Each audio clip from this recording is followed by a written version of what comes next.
Okay, sorry for the interruption. Uh, yeah, we were here, I guess, on the screen. So I guess my screen is visible to you, right? So these were the persons who have created semiconductors. This was what we were working on.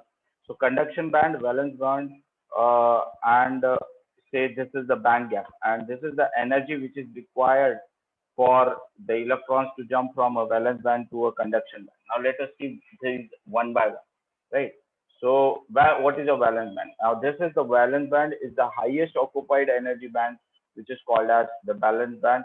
Most electrons remain bound to the atoms in this band, right? So in this band there are electrons which are bound to the atom. So these band is called as a valence band. And the second one is having the conduction band. Then when the electron is to jump from this valence band to conduction band, then only the conduction starts.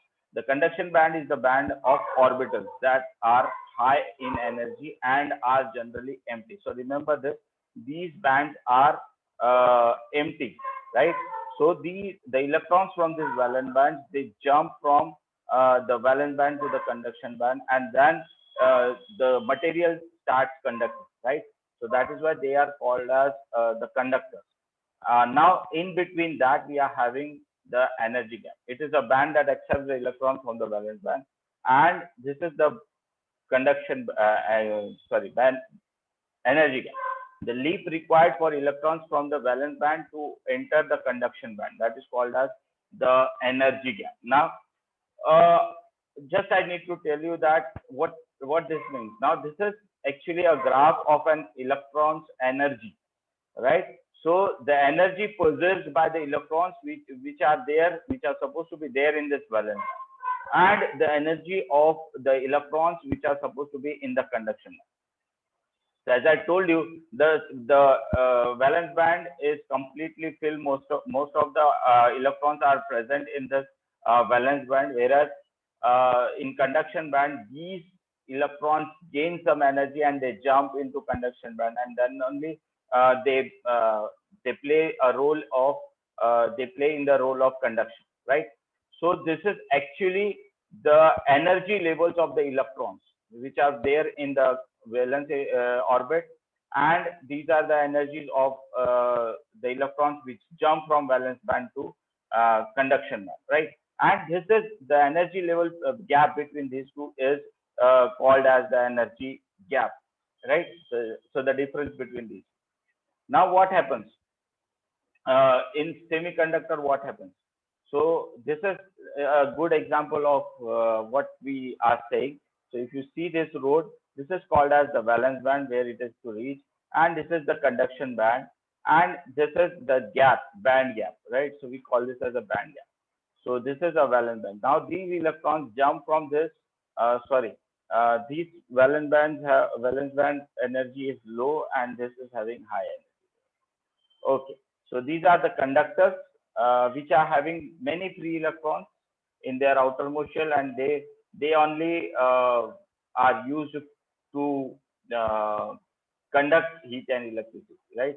So these are the free electrons which actually plays a good role, and they move freely inside this atom, and then only the electrons, then only the current and heat is being transferred from one point to the other. So this is the structure of a conductor. In a conductor, electrons can move freely among these orbitals within an energy band, as long as the orbitals are not completely occupied, right?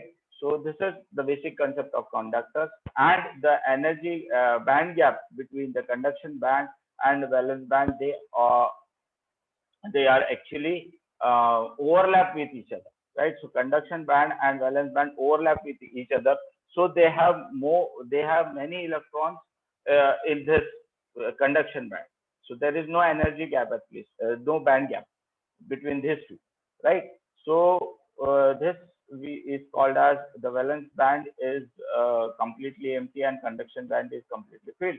So this is the basic concept of that. Now conductor, मैंने अभी बताया कि conductors में conduction band or valence band, they overlap each other, so they have many free electrons in them, right? So that is why they behave as a conductor. So the energy gap is non-existent or relatively slow. Whereas in insulator, the valence band is completely filled and the conduction band is completely empty. And this band gap is very, very large. So there are no free electrons for conduction, right? So, and that is why they behave. So those electrons are completely filled and they are tight with that orbit. So they are not able to jump from this valence band to conduction band. And therefore, these materials work as an insulator, means which does not conduct heat and electricity, right? So the insulator, the valence band is full and the conduction band is completely empty, right? So this is the situation, guys, hopefully for the insulator. So if the traffic is jammed, then nothing is to be go anywhere, right? So this is a good example. So insulators, the energy gap is very large. We are having valence band, we are having conduction band, and the yeah, I've told you that energy gap is relatively high.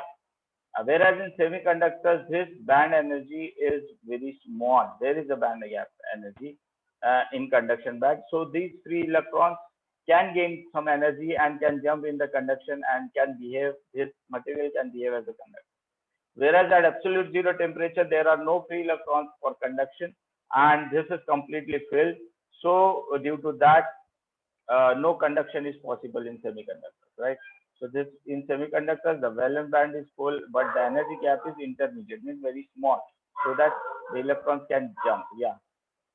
So this is energy gap and valence. Only a small leap is required for an electron to enter the conduction band. So this is the block diagram of that. This is for the metal or a conductor, which shows you that this overlap each other. Semiconductor is having a very small gap, whereas in the insulators, the band gap is very, very high, right?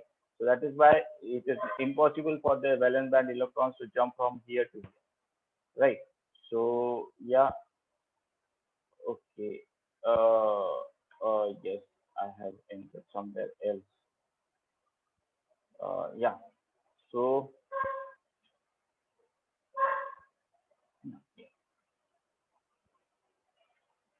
yeah, perfect. So this is the band diagram of all the three conductors, insulators, and semiconductors. Yeah, sorry. You fill the jump.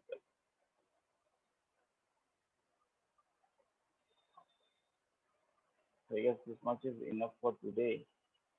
We can start from tomorrow. The next. Okay, मैं यहाँ पे जब भी press करूँगा तो इधर ही जाएगा. हाँ, ये था silicon का. So from tomorrow onwards we'll learn this silicon and how they are being used, materials which are called as semiconductors. So these are the examples of semiconductors, intrinsic and extrinsic semiconductors. I guess this much is okay for today, and you have understood what is actually the semiconductor. This was the brief history of that. So if you have any questions, we can try to answer that. Do you have any questions? Hello? Because just 2 or 3 minutes are left, I guess. 1.5 minutes, 2.5 minutes. Yes, anybody can ask 2 minutes if you have any issues. No? So thank you. Thank you very much for joining. We'll continue tomorrow at the same time, hopefully. And see you tomorrow. Bye.